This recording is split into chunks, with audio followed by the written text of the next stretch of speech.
السلام عليكم ورحمة الله وبركاته، كيف حالكم جميعا؟ تخيل معي تعيش في مدينة صغيرة، الكل يعرف بعض وكل شيء ماشي طبيعي، لين يجي اليوم اللي تهز فيه الحقيقة المدينة كلها، تنفضها نفض.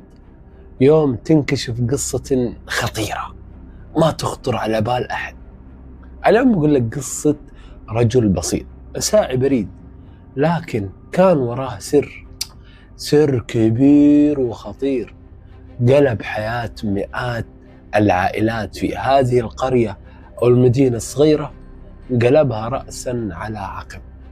تخيل سالفتنا اليوم مو عن جريمة ولا عن نصب ولا عن احتيال ولا عن جن.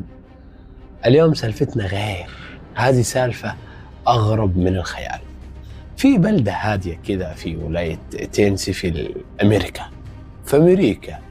في رجل بسيط، هذا الرجل اسمه جاك هارولد. جاك هارولد شغال ساعي بريد لأكثر من 20 سنة. الكل يعرفه، يعرف بيت المدينة هذه بيت، يعرف البيت وش اسم الزوج واسم الزوجة، الأب، البنت، الأم، يعرف كل رجال ساعي بريد، علشان يوم يجيه جواب ولا شيء يعرف لمن راح يوصله، فيعرف كل صغيرة وكبيرة في هذه المدينة، ويعرف البيت هذا وين، والشقة هذه وين، والغرفة هذه وين، كل شيء عنده. ممكن في لحظة يطق عليك الباب وابتسامة حلوة ومساء الخير وجود مورنينج وهالأمور، وبابتسامة حلوة يسلم الناس الرسائل ويسولف شوية مع أهل الحي، مع فلانة مع علانة، شلونك شخبارك، له كلام مع كل الناس. لكن جاك ما كان مجرد ساعي بريد، كان عنده هواية غريبة، هواية ما يعلم عنها أحد. جاك كان يعشق التواصل، مو بس كلام، لا، كان ياخذ وقت زيادة، وخصوصا النسوان. يدخل البيوت، يقعد يتكلم، يقدم خدمات، يدخل غرفة النوم، يسوي اللي هو يبيه، رغم ان هذه الخدمات ما هي من ضمن شغله ولا مهامه في البريد. ومع الأيام بدأ العدد يكبر فوق المعتاد، توسعت علاقاته مع النساء، طفل هنا طفل هناك، والكل ساكت، ما حد يدري ولا أحد يشكك. لين مرت السنين ومرت الأيام، وعمنا جاك تقاعد وقاعد بالبيت وراح يعيش حياته على مزاجه. يا أخي مو مكفيك اللي أيام الدوام، تبي مزاج بعد؟ ولا كأنه صار أي شيء، راح قال لك بعيش وعايش وارتاح. لكن فجأة تغير كل شيء. يا أخي يمكن ضميره صحي. في عام 2016 رفعت وحدة من الحريم قضية نسب، تقول إن ولدها يشبه جاك أكثر من زوجها. تقدم للمحاكمة وطبيب شرعي وجينات وراثية وبصمة وراثية، فالتحليل طلع إيجابي، الولد فعلا طلع ولد جاك. هنا قامت وحدة ثانية وثالثة ورابعة، المدينة كلها انقلبت، كل عائلة بدأت تشك في نسوانها، وكل أم عندها ولد عيونه زرق راحت وسوت تحليل. وتخيل وش صار؟ العدد وصل إلى 1300 طفل. أكيد أنت سمعت هذه القصة أو قريتها في خبر كذا على اليوتيوب. 1300 طفل، نعم.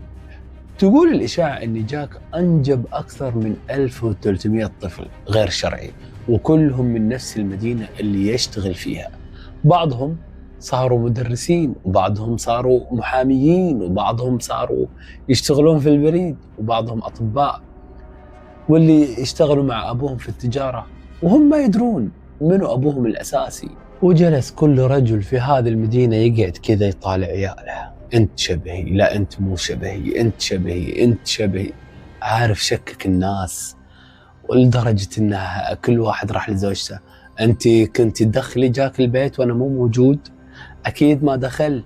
عارف اللي، وكل واحدة كان يوقف معها جاك تصير حولها الشكوك.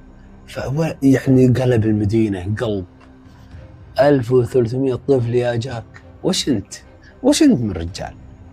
فحل وخبره عبى الجرايد وعبى الصحف وعبى المجلات، والكل قرأ القصة والكل درى عنها. فالناس انقسم، فيه اللي شافه بطل رومانسي، وفيه اللي شافه شيطان بثوب سائب ريد. أما جاك كان جالس يضحك ويقول أنا بس كان هذا أنفذ عملي، أنا كان اللي أنا أسويه أوصل رسائل، أنت توصل رسائل ولا توصل شيء ثاني؟ بس بعض الرسائل كانت خاصة شوي، يا في غرف النوم. بس يا جماعة خلونا نكون واضحين، القصة هذه حسب مواقع كثيرة في أمريكا كلها تأليف وضحك، وفي البداية نشرها موقع ساخر في أمريكا. أنت وش تقول؟ أنا شفتها على الانستغرام، واحد كان منزلها وصفحة منزلاها، وهذا يقول لي ترى أنت كذاب، هذه القصة شفتها على تويتر وترى الصفحة موثقة والصفحة ما أدري شنو. واحد يقول لي شفتها على الفيسبوك والناس تعلق عليها وموقع كذا أثبتها وموقع كذا أثبتها. يا ابن الحلال بعقلك، لا جاك موجود ولا في 1300 طفل ولا المدينة انهارت، لكن الناس اللي عقولها انهارت. حط ببالك قاعدة ورسخها زين، ترى مو كل النساء واحد. النساء حتى لو ما يعرف، لو ما هم مسلمين، لو مسيحيين، لو يهود، لو هندوس، لو أي ملة، الشرف غالي. ترى مو يعني في ناس تحافظ على شرفها لو فيها قطع رقبة، بغض النظر عن الدين وعن الفكر وعن أي شيء. الشرف غالي، والرخيصة رخيصة لو أبوها إمام مسجد، عرفت كيف؟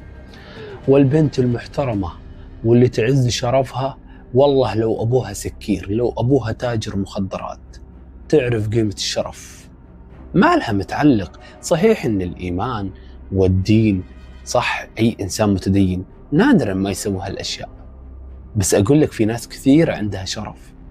والشرف مو متعلق فقط بالإنسان المتدين، لا، في ناس والله ما تعرف تقرأ الفاتحة لكن عندها شرف وتعرف قيمة الشرف، وعندها استعداد تموت 100 موتة وهي تحمي شرفها. فبالعقل كذا يعني لا جاك موجود ولا في 1300 طفل ولا المدينة انهارت. الغريب الناس صدقوها ونقلوها كأنها حقيقة. وهنا يجي السؤال، وش اللي يخلينا نصدق القصص الغريبة واللي ما تدخل عقل؟ أنا أقول لك الفضول وحب الدراما اللي لحست عقولنا. نسمع تركي، لا خلصنا من التركي، نسمع كوري الحين، خلصنا التركي دخلنا على الكوري. وأنا بأكد عليك في النهاية إني قبل أي شيء هذه القصة قصة ساخرة منتشرة على الإنترنت، والناس كثير صدقوها لكنها ما هي حقيقية، يعني مجرد حكاية للوناسة، للضحك، للتفكير. القصة هذه خيالية لكن فيها لمحة من الواقع، مو لأن فيها صدق، لكن لأننا نحب نصدق اللي فيه صدمة واللي فيه غرابة. لا تسلم عقلك للي قدامك فيقودك مثل ما يقود الكلاب وانت بكرامة. خلك حكيم، أوزن الأمور ومررها على عقلك قبل لا تقول ولا تصدق. طبعا في البداية أنا حبيت أسردها لك كأنها قصة حقيقية وصارت، بس علشان أوصلك لهني وأقول لك ستوب، وقف، تراني كذب عليك، وقف، ترى اللي قالها لك من قبل أو شفتها عنده قبل ترى يكذب عليك، مو كل شيء تصدقه يا أخي، عرفت؟ فأتمنى تكون يعني النصيحة هذه أفادتك، وما أقول لك القصة لأني أنا بغيت أعطيك نصيحة بأمانة. فلو عجبتك السالفة عطنا لايك وشاركها مع أحد يعشق القصص المجنونة، ولا تنسى تكتب لنا في التعليقات وش أغرب سالفة سمعتها وصدقتها، يمكن أقولها في الفيديو اللي جاي. وإذا تبغى قصص غريبة أكثر اشترك بالقناة وفعل زر الجرس لأن الجاي أغرب. دمتم في أمان الله وحفظه، السلام عليكم ورحمة الله وبركاته.